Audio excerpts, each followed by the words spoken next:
Assalamu alaikum everyone. Today I am going to discuss vector differential operator. So this is a second video of this series where we will discuss vector calculus. So in the first lecture we basically discussed point function, scalar point function, vector point function and their examples, and then we studied and discussed some basic of vector differentiation. So vector differential operator basically is used for vector differentiation. So इसको आज हम discuss करते हैं. This operator is denoted by this sign and known as del. Del can be defined as del is equal to partial over partial x I plus partial और partial Y j plus partial और partial z के. Basically ये जो आई जे और के हैं ये unit vectors हैं. सो यूज ऑफ डेल मैंने आपको अपनी लास्ट वीडियो के एंड पर भी बताया था कि जब डेल को, जो कि वेक्टर डिफरेंशियल ऑपरेटर है, जब इसको हम किसी स्केलर पॉइंट फंक्शन पे अप्लाई करें और वेक्टर पॉइंट फंक्शन पे अप्लाई करें तो दोनों केसेस में हमें डिफरेंट किस्म के कंसेप्ट मिलते हैं. सो इसका आज हम यूज देख लेते हैं. ये आपके पास डेल ऑपरेटर है. इस डेल ऑपरेटर को जब मैं स्केलर पॉइंट फंक्शन पे अप्लाई करूंगा, स्केलर पॉइंट फंक्शन को और वेक्टर पॉइंट फंक्शन को मैंने अपनी लास्ट वाली वीडियो में डिस्कस किया है.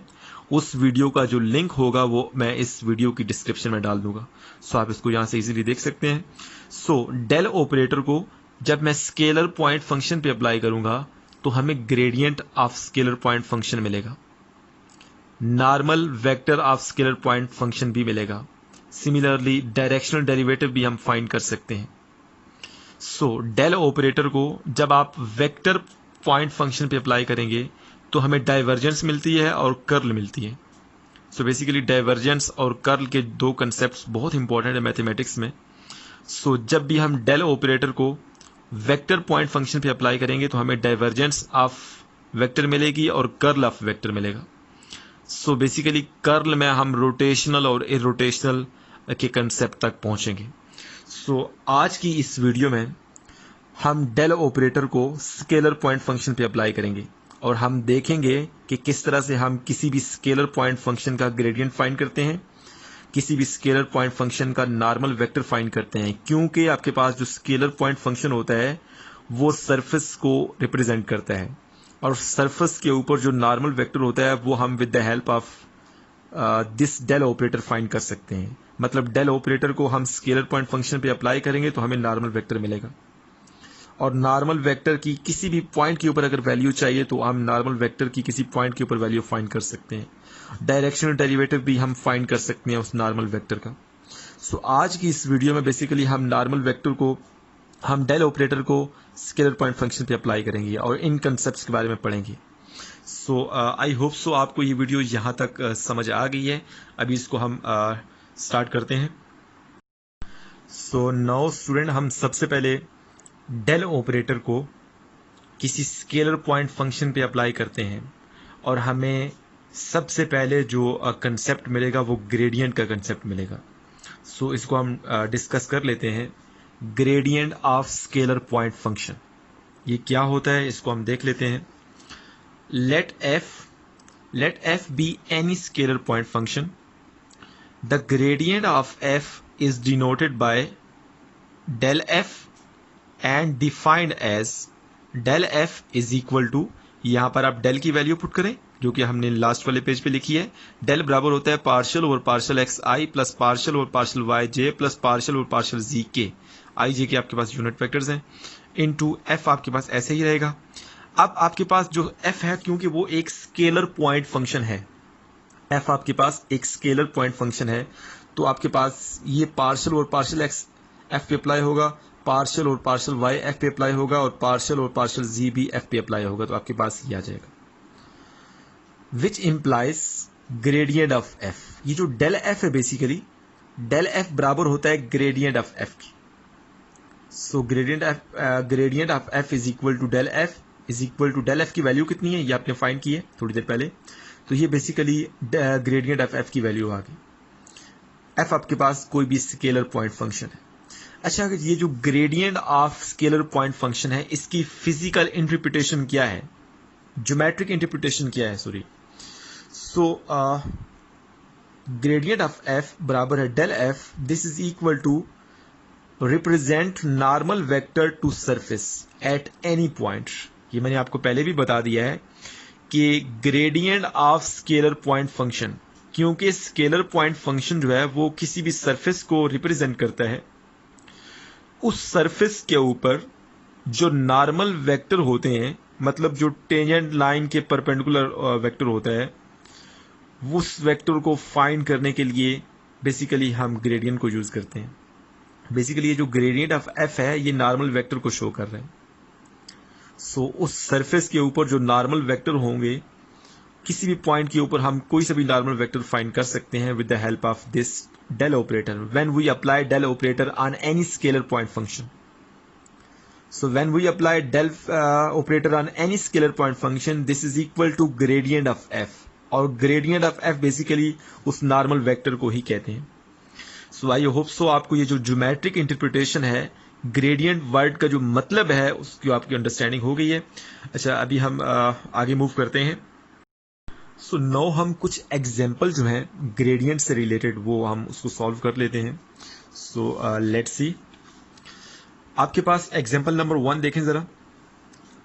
लेट स्केलर पॉइंट फंक्शन, ये आपके पास स्केलर पॉइंट फंक्शन है। Let scalar point function f is, आपके पास कोई भी स्केलर पॉइंट फंक्शन है जो कि एक्स स्क्वायर वाई जी है, मतलब f is equal to x square y z है। ये कोई भी स्केलर पॉइंट फंक्शन है। Find normal vector at 1 1 0। आपने इस स्केलर पॉइंट फंक्शन का नॉर्मल वेक्टर फाइंड करना है इस पॉइंट के ऊपर। मतलब ये जो फंक्शन है, ये जो स्केलर पॉइंट फंक्शन है, जो सरफेस बनाएगा, ये इस सरफेस के इस पॉइंट के ऊपर जो नॉर्मल वेक्टर है वो हमने फाइंड करना है। So as f is equal to x square y z, आपको पता है कि जब डेल ऑपरेटर को एफ के ऊपर अप्लाई करें तो आपके पास फार्मूला क्या है, del f is equal to, ये फार्मूला मैं आपके लिए लिख देता हूं, लिखा हुआ है उसको देख लें आप। ये आपके पास डेल एफ है। डेल एफ किसके बराबर है, पार्शियल एफ और partial x i plus partial F और partial y j plus partial F और पार्शियल जी के। तो यहाँ पे आपने एफ की वैल्यू पुट करनी है, इधर भी और इधर भी। सो यहाँ पे मैंने एफ की वैल्यू पुट की, पार्शियल और पार्शियल एक्स ऐसे ही रहा, एफ की वैल्यू पुट की, साथ आई प्लस पार्शियल वाई भी ऐसे, एफ की वैल्यू पुट की जे प्लस पार्शियल और पार्शियल जी इंटू एफ की वैल्यू पुट की, साथ के। सो आपने इसको with respect to x differentiate करना है, तो वाई और जी कांस्टेंट हो जाएंगे और एक्स स्क्वायर का डेरिवेटिव 2x आ जाएगा। So 2x y g as it is i plus इसका विद रिस्पेक्ट टू y लेंगे तो एक्स स्क्वायर जी आ जाएगा सजे, प्लस इसका विद रिस्पेक्ट टू z लेंगे तो आपके पास एक्स स्क्वायर y आ जाएगा साथ के कंपोनेंट। सो डेल एफ आपके पास ये आ गया। और हमें पता है कि जो ग्रेडियंट ऑफ एफ होता है वो डेल एफ के बराबर होता है, ये हमने थोड़ी देर पहले पढ़ा है। सो ग्रेडियंट ऑफ एफ बेसिकली मैंने आपको बताया है कि ये सरफेस के ऊपर नॉर्मल वेक्टर को शो करता है। एंड नॉर्मल ऑफ एफ, हमने मतलब नॉर्मल ऑफ एफ फाइंड करना है इस पॉइंट के ऊपर। So we know that normal of f मतलब normal vector of f, normal vector है, इसको आप कंफ्यूज नहीं होइएगा, ये नॉर्मल वेक्टर है। Normal vector of f is equal to gradient of f. So normal of f हम सबसे पहले फाइंड करते हैं, नॉर्मल वेक्टर ऑफ एफ हम फाइंड करते हैं। ग्रेडियंट ऑफ एफ हमने कितना फाइंड किया है, ये आपके पास ये डेल एफ ग्रेडियंट एफ के बराबर होता है, और ग्रेडियंट ऑफ एफ की वैल्यू कितनी आ गई, ये सारी ग्रेडियंट ऑफ एफ की वैल्यू है। तो मैंने यहाँ पे पुट की, ये आपके पास ग्रेडियंट ऑफ एफ की वैल्यू है। सो अब आपने नॉर्मल ऑफ एफ फाइंड करना है 1 1 0 पर, तो आप x की वैल्यू 1 पुट करें, y की वैल्यू 1 पुट करें और z की वैल्यू 0 पुट करें। यहाँ पे x y z की वैल्यू पुट करें तो ये 0 आ जाएगा, 0i प्लस 0j प्लस 1 के। सो बेसिकली ये 1 1 0 पॉइंट के ऊपर ये जो आपके पास आंसर आया है ये नॉर्मल वेक्टर है। आई होप सो आपको ये जो एग्जाम्पल है इसकी अंडरस्टैंडिंग हो गई है, इतना मुश्किल नहीं है। हमारे पास एक स्केलर पॉइंट फंक्शन गिवन है एक्स स्क्वायर वाई जी, और हमने नॉर्मल वेक्टर फाइंड करना है एट 1 1 0। सो हमें पता है कि ग्रेडियंट ऑफ एफ जो होता है वो डेल एफ के बराबर होता है। सबसे पहले हमने डेल एफ यहाँ पे फाइंड कर लिया। सिंपली डेल ऑपरेटर को एफ के ऊपर अप्लाई करें तो आपके पास डेल एफ की वैल्यू आ जाएगी। सो ग्रेडियंट ऑफ एफ जो है वो डेल एफ के बराबर है। डेल एफ की वैल्यू यहाँ पे पुट कर लें और हमें पता है कि जो नॉर्मल वेक्टर ऑफ एफ होता है वो ग्रेडियंट ऑफ एफ के बराबर होता है। ये हमने थोड़ी देर पहले भी पढ़ा है। सो इस तरह से आपके पास ये वेक्टर आ गया। ये जो वेक्टर है बेसिकली ये नॉर्मल वेक्टर है एट दिस पॉइंट। सो अब हम आगे मूव करते हैं। सो नाउ स्टूडेंट हम डायरेक्शनल डेरिवेटिव की बात करते हैं। एक दफ़ा मैं अपने लेक्चर को समराइज करता हूं। हमने डेल ऑपरेटर को एक स्केलर पॉइंट फंक्शन पे अप्लाई किया। सो यहां पे देख लें ज़रा, जब मैंने डेल ऑपरेटर को किसी स्केलर पॉइंट फंक्शन पे अप्लाई किया तो हमें बेसिकली ग्रेडियंट ऑफ एफ मिल गया, मतलब gradient of scalar point function. और ग्रेडियंट बेसिकली क्या होता है कि आपके पास कोई भी सरफेस जो होती है, इस सरफेस के ऊपर जो नॉर्मल वेक्टर्स होते हैं वो बेसिकली ग्रेडियंट को शो करते हैं या ग्रेडियंट नॉर्मल वेक्टर को शो करते हैं। सो ग्रेडियंट को यूज करते हुए हमें एफ का नॉर्मल भी मिल गया, normal vector of f, normal vector of f. So normal vector surface की किसी भी पॉइंट पे चाहिए तो हम नॉर्मल वेक्टर जो फाइंड किया होगा उसमें हमने वो पॉइंट पुट करना है, तो हमें उस पॉइंट के ऊपर नॉर्मल वेक्टर की वैल्यू पता चल जाएगी। सो नंबर थर्ड, हम डायरेक्शनल डेरिवेटिव, इस ग्रेडियंट ऑफ एफ जो gradient of scalar point function है इसको यूज करते हुए हम डायरेक्शनल डेरिवेटिव जो है ना वो स्केलर पॉइंट फंक्शन का वो भी हम फाइंड कर सकते हैं। डायरेक्शनल डेरिवेटिव आई थिंक मैं गलत बोल गया हूं। सो डायरेक्शनल डेरिवेटिव ऑफ एफ हमने कैसे फाइंड करना है, क्योंकि हमारे पास जो स्केलर पॉइंट फंक्शन होता है उसकी वो सरफेस को रिप्रेजेंट करेगा और सरफेस के ऊपर जो नॉर्मल वेक्टर होंगे वो हमने ग्रेडियंट को यूज करते हुए फाइंड कर लिए हैं। सो अब उस नॉर्मल वेक्टर की कोई डायरेक्शन भी होगी, मतलब हर सरफेस के हर पॉइंट के ऊपर उसकी डायरेक्शन जरूरी नहीं है कि एक जैसी हो, डिफरेंट होगी। सो वो जो डायरेक्शनल डेरिवेटिव होगा, जो चेंज होगी उसके बिहेवियर में, वो हम with the help of directional derivative जो फाइंड कर सकते हैं। So let's start directional derivative. इसको सबसे पहले हम डिफाइन करते हैं। The directional derivative of any scalar point function F, ये आपके पास कोई भी स्केलर पॉइंट फंक्शन एफ है, इसका directional derivative at any point p of x y z in the direction of vector v is defined as. So किसी भी scalar point function का direction derivative at any point p in the direction of vector v is defined as. इसको हम किस तरह से define करते हैं, देखें जरा।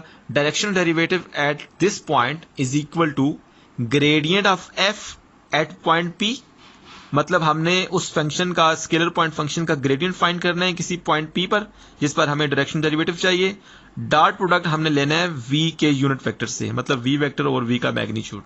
सो ये बेसिकली फार्मूला है। इस फार्मूले को यूज करते हुए हम अभी कुछ एग्जाम्पल जो है वो भी सॉल्व करते हैं। So let's start. सो आपके पास एग्जाम्पल नंबर 2, ये आपके पास एग्जाम्पल नंबर 2 है, इसको देखें जरा।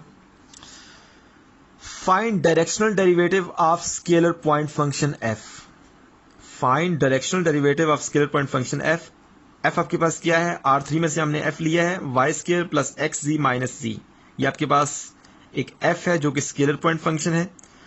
इस पॉइंट के ऊपर 2 1 0 के ऊपर हमने डायरेक्शनल डेरिवेटिव फाइंड करना है और in the direction of vector v. V आपके पास कोई वेक्टर गिवन है 2i प्लस जे माइनस के। मैं रिपीट करता हूं, आपके पास एक स्केलर पॉइंट फंक्शन गिवन है। इस स्केलर पॉइंट फंक्शन का आपने डायरेक्शनल डेरिवेटिव फाइंड करना है इस पॉइंट पर in the direction of vector v. So directional derivative का फार्मूला हमें पता है। डायरेक्शनल डेरिवेटिव का ये फार्मूला मैंने लिखा है यहाँ पे, gradient of f at point p, dot product हमने लेना है वी वेक्टर और वी का मैग्नीट्यूड, मतलब वी यूनिट वेक्टर। सो सबसे पहले तो हमें ग्रेडियंट चाहिए। सो ग्रेडियंट ऑफ एफ कैसे आएगा, बेसिकली हम डेल एफ फाइंड करेंगे तो वो ग्रेडियंट एफ के बराबर होता है। सो आपके पास ये फंक्शन एफ है, ये पॉइंट है, ये मैंने गिवन डाटा लिखा सबसे पहले, वेक्टर आपके पास ये है। As we know that this is the formula for direction derivative for any scalar point function. So सबसे पहले हम ग्रेडियंट ऑफ एफ फाइंड करते हैं। हमें पता है कि ग्रेडियंट ऑफ एफ जो है वो डेल एफ के बराबर होता है और डेल ऑपरेटर को जब f फंक्शन के ऊपर अप्लाई करेंगे तो आपके पास ये बनता है, ये हमने इस लेक्चर के स्टार्ट में भी देखा है, पार्शियल f और partial x i plus partial f और partial y j plus partial f और partial z k, i j k are unit vectors. So f और f इन तीनों जगह पे f की वैल्यू पुट करें, ये आपके पास f फंक्शन है। सो मैंने वैल्यू यहाँ पे पुट की, यहाँ पर पुट की और यहाँ पर पुट की। सो इसका आपने with respect to x derivative लेना है, तो आपके पास वो z आ जाएगा, z i प्लस इसका with respect to y derivative लेना है तो 2y आ जाएगा, 2yj प्लस इसका with respect to z derivative लेना है तो आपके पास यहाँ पे पहली टर्म 0 हो गई और दूसरी टर्म में से x बचेगा, x माइनस 1। सो x माइनस 1 आपके पास इसका डेरिवेटिव आ गया k। सो आपके पास जो ग्रेडियंट ऑफ f है वो आपके पास ये वेक्टर आ गया। हमें ग्रेडियंट ऑफ f जो है क्योंकि किसी पॉइंट के ऊपर चाहिए, तो पॉइंट हमारे पास गिवन है 2 1 0। सो ग्रेडियंट ऑफ f की वैल्यू ऑफ फाइंड करें 2 1 0 के ऊपर, x की वैल्यू 2 पुट करें, y की वैल्यू 1 पुट करें और z की वैल्यू 0 पुट करें। सो ये 0 पुट किया तो 0i प्लस y की वैल्यू 1 पुट करें तो 2 इंटू 1 2 आ गया 2j प्लस 2 माइनस 1 1k। सो आपके पास ग्रेडियंट ऑफ f जो है ना एट पॉइंट 2 1 0 आपके पास ये वैल्यू आ गई, ये वेक्टर आ गया। सो मतलब ये जो ग्रेडियंट ऑफ f है बेसिकली ये नॉर्मल वेक्टर को शो कर रहा है, normal vector of f at this point 2 1 0। सो अब हमने ये तो फाइंड कर लिया है, अब हमें v वेक्टर और v का मैग्नीट्यूड भी चाहिए। देखें v वेक्टर तो हमारे पास गिवन है, ये आपके पास v वेक्टर है, इसका आप मैग्नीट्यूड भी ले लें। सो देखें जरा नेक्स्ट पेज पे। सो हमने ग्रेडियंट ऑफ f जो फाइंड कर ली है, ये आपके पास ग्रेडियंट ऑफ f की वैल्यू आ गई। Now let's find v vector और v का magnitude as v vector is equal to this. So v का मैग्नीट्यूड हम कैसे फाइंड करते हैं, i कंपोनेंट का स्क्वायर प्लस j कंपोनेंट का स्क्वायर प्लस k कंपोनेंट का स्क्वायर। तो आपके पास 4 प्लस 1 ये 6 स्क्वायर रूट आ जाएगा। सो दोनों को डिवाइड करें तो आपके पास 6 स्क्वायर रूट को हर कंपोनेंट्स के साथ इलादा से डिवाइड करें तो 2 over 6 square root i plus 1 over 6 square root j minus 1 over 6 square root k। So basically आपके पास ये v वेक्टर और v का मैग्नीट्यूड जो है उसकी वैल्यू आ गई। सो अब डायरेक्शनल डेरिवेटिव हम फाइंड करते हैं। हमें पता है कि डायरेक्शनल डेरिवेटिव बराबर होता है gradient of f at point p into unit vector of v, मतलब v वेक्टर ओवर v का मैग्नीट्यूड। सो आपके पास इन दोनों का डॉट प्रोडक्ट हमें लेना है, तो i वाली वैल्यू को साथ मल्टीप्लाई करें। सो आपके पास 0 इंटू 2 बाई स्क्वायर रूट 6, तो आपके पास 0 आ गया into I dot I plus 2 को मल्टीप्लाई करें 1 बाई 6 के रूट से तो 2 बाई 6 के रूट आ गया, j dot j plus minus minus. So 1 into 1 by square root 6, तो आपके पास आंसर 1 बाई स्क्वायर रूट 6 आ गया, k डॉट k। हमें पता है कि i डॉट i 1 होता है, j डॉट j 1 होता है, k डॉट k 1 होता है। तो आपके पास ये वैल्यू आ गई। इसका आप एलसीएम लें तो आपके पास directional derivative of function at point 210 जो है ना वो बराबर होगा 1 बाई स्क्वायर रूट 6 के। सो आई होप सो आपको डायरेक्शनल डेरिवेटिव की अंडरस्टैंडिंग हो गई है। मैं इसको एक दफ़ा समराइज कर देता हूँ। देखिए हमारे पास एक फंक्शन गिवन था, ये आपके पास एक स्केलर पॉइंट फंक्शन है। इस स्केलर पॉइंट फंक्शन का हमने डायरेक्शनल डेरिवेटिव फाइंड करना है इस पॉइंट पर और in the direction of this vector v। So directional derivative का जो फार्मूला होता है for any scalar point function बराबर होता है gradient of f at point p dot product हमने लेना है v वेक्टर ओवर v का मैग्नीट्यूड। तो सबसे पहले हमने ग्रेडियंट ऑफ f फाइंड किया जो कि डेल f के बराबर होता है, और डेल f की जो वैल्यू होगी उसमें हम p पॉइंट जो है ये वाला वो हम पुट करेंगे तो आपके पास ये आंसर आ जाएगा। ये gradient of f at this point आ गया। सिमिलरली हमने v वेक्टर और v का मैग्नीट्यूड भी फाइंड करना है। तो ये आपके पास v वेक्टर गिवन है, इसका मैग्नीट्यूड फाइंड करें, दोनों को डिवाइड करें तो आपके पास इसकी वैल्यू आ जाएगी। सो इन दोनों का डॉट प्रोडक्ट लें तो हमारे पास डायरेक्शनल डेरिवेटिव की वैल्यू आ जाएगी for scalar point function. I hope so आपको ये जो एग्जांपल है इसकी अंडरस्टैंडिंग हो गई है। ये जो एग्जांपल थी बेसिकली ये डायरेक्शनल डेरिवेटिव को अंडरस्टैंड करने के लिए थी। सो अब हम एक और एग्जांपल जो है वो सॉल्व करते हैं। सो एग्जांपल नंबर 3 देखें जरा। Find unit normal vector to surface x square y is equal to 4z at point 1 minus 1 0। So आपने यूनिट नॉर्मल वेक्टर फाइंड करना है। ये कोई सरफेस है आपके पास और इस सरफेस के इस पॉइंट पर आपने यूनिट नॉर्मल वेक्टर फाइंड करना है। So as f is equal to इस 4z को उस साइड पे ले जाएं तो माइनस हो जाएगा x square y minus 4z, ये आपके पास f की वैल्यू है। सो पॉइंट आपके पास गिवन है 1 - 1 0। सो यूनिट नॉर्मल वेक्टर आपने फाइंड करना है, यूनिट नॉर्मल वेक्टर। सो सबसे पहले तो आपने नॉर्मल वेक्टर फाइंड करना है। नॉर्मल वेक्टर आपके पास जो भी आएगा उसका आपने यूनिट फाइंड कर लेना है। So as we know that normal vector of any scalar point function, हमें पता है कि जो normal vector of any scalar point function होता है वो क्या होता है, basically normal vector of f किसके बराबर होता है, ग्रेडियंट ऑफ एफ की। ये हमने एग्जांपल नंबर 1 में भी देखा है और एग्जांपल नंबर 2 में भी देखा है कि किसी भी स्केलर पॉइंट फंक्शन का जो नॉर्मल वेक्टर होता है वो ग्रेडियंट ऑफ एफ के बराबर होता है, मतलब gradient of that scalar point function होता है। और ग्रेडियंट ऑफ एफ किसके बराबर होता है, डेल एफ के बराबर होता है। और डेल एफ की वैल्यू क्या है, पार्शियल एफ और partial x i plus partial F और partial y j plus partial F और पार्शियल जी के। सो यहां पर आपने एफ की वैल्यू पुट करनी है जो आपके पास गिवन है यहाँ पे। सो मैंने एफ की वैल्यू पुट की यहाँ पे, देखें इधर बी और यहाँ पर भी। अब इसका आपने with respect to x derivative लेना है, तो आपके पास क्या आ जाएगा, 2xy, ये तो 0 हो जाएगा क्योंकि इसमें x है ही नहीं, i प्लस इसका with respect to y derivative लें तो आपके पास x² आ जाएगा 7j, और इसका with respect to z derivative लें तो -4 आ जाएगा, तो -4k। सो ये हमने ग्रेडियंट ऑफ f फाइंड कर लिया है। So normal vector of f किसके बराबर होता है, ग्रेडियंट ऑफ f के बराबर होता है। यहां से हमने देखा है, देखिए नॉर्मल वेक्टर ऑफ f बराबर होता है ग्रेडियंट ऑफ f, मतलब किसी भी स्केलर पॉइंट फंक्शन का जो ग्रेडियंट होता है वो नॉर्मल वेक्टर को शो करता है, ठीक है। So normal vector of f बराबर है 2xy, जो हमने यहां पे फाइंड किया है, 2xy plus x² minus 4k। सो हमने क्या फाइंड करना है, यूनिट नॉर्मल वेक्टर। हमने नॉर्मल वेक्टर फाइंड कर लिया है। सो इस पॉइंट के ऊपर हमने यूनिट नॉर्मल वेक्टर फाइंड करना है। सो अब ये जो नॉर्मल वेक्टर ऑफ एफ है इसकी हम वैल्यू फाइंड करते हैं इस पॉइंट के ऊपर। सो लेट्स सी,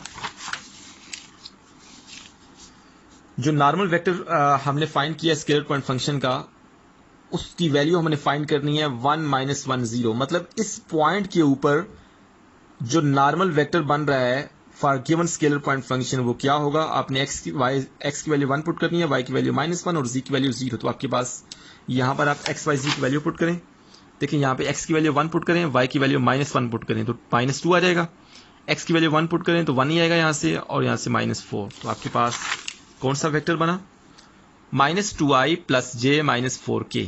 ये इस खास पॉइंट के ऊपर नॉर्मल वेक्टर ऑफ f है। सो हम लेट करते हैं कि v वेक्टर बराबर है normal vector of f at this point, मतलब हमने इसको नेम आउट कर दिया है। इसको बार बार साथ लिखने की बजाय हमने इसको कह दिया कि ये v वेक्टर है। इसको आप कोई और नाम भी दे सकते हैं, आपकी मर्जी है। सो हमने v का यूनिट वेक्टर फाइंड करना है। सो v कैप बराबर है v वेक्टर और v का मैग्नीट्यूड। v वेक्टर आपके पास ये v वेक्टर है। सो ये v वेक्टर है, इसका आपने यूनिट वेक्टर फाइंड करना है। तो v वेक्टर और v वेक्टर का मैग्नीट्यूड इसका फार्मूला है यूनिट वेक्टर का। सो v का वेक्टर तो हमारे पास गिवन है, v वेक्टर का मैग्नीट्यूड फाइंड करें, i वाले का स्क्वायर प्लस j कंपोनेंट का स्क्वायर प्लस k कंपोनेंट का स्क्वायर, तो आपके पास 21 स्क्वायर रूट आ जाएगा। सो इन दोनों को डिवाइड करें, सो आपके पास 21 स्क्वायर रूट को आपने हर कंपोनेंट के साथ इलादा डिवाइड करना है। So -2 divided by 21 square root i cap plus 1/21 square root j cap minus 4/21 square root k cap. Basically ये जो नॉर्मल वेक्टर एट 1 - 1 0 है उसका हमने यूनिट वेक्टर फाइंड कर लिया। सो आई होप सो आपको ये जो पूरा लेक्चर है इसकी अंडरस्टैंडिंग हो गई है। इस पूरे लेक्चर को मैं जरा समराइज करता हूँ। इस लेक्चर में बेसिकली हमने वेक्टर डिफरेंशियल ऑपरेटर को देखा है कि वो क्या होता है। सो उसके बाद हमने देखा है कि वेक्टर डिफरेंशियल ऑपरेटर को जब हम स्केलर पॉइंट फंक्शन पे अप्लाई करते हैं या वेक्टर पॉइंट फंक्शन पे अप्लाई करते हैं तो हमें डिफरेंट किस्म के कंसेप्ट्स मिलते हैं जो कि मैथमेटिक्स में बहुत इंपॉर्टेंस रखते हैं। सो आज की इस वीडियो में बेसिकली हमने जो डेल ऑपरेटर था उसको हमने स्केलर पॉइंट फंक्शन पे अप्लाई किया है। सो जब हम उसको स्केलर पॉइंट फंक्शन पे अप्लाई करेंगे तो हमें नंबर 1 ग्रेडियंट का कंसेप्ट मिलेगा, और ग्रेडियंट जो होता है किसी भी स्केलर पॉइंट फंक्शन वो बेसिकली नॉर्मल वेक्टर को शो करता है, क्योंकि स्केलर पॉइंट फंक्शन एक सरफेस को रिप्रेजेंट करते हैं और उस सरफेस के ऊपर नॉर्मल वेक्टर ऑफ कोर्स होंगे। सो आपके पास जो ग्रेडियंट ऑफ एफ है वो basically normal vector of F को शो करता है, और नॉर्मल वेक्टर ऑफ एफ जो है बेसिकली उसकी ऑफ कोर्स कोई डायरेक्शन होगी। उस डायरेक्शन को फाइंड करने के लिए हम डायरेक्शनल डेरिवेटिव का जो कंसेप्ट है उसको इन्फोर्स करते हैं। सो इस तरह से हमने कुछ एग्जांपल्स भी की हैं इसकी। आई होप सो आपको ये जो वीडियो है इसकी समझ आ गई है। मेरी तमाम व्यूअर्स से रिक्वेस्ट है कि please subscribe my channel. Thank you so much for watching my video.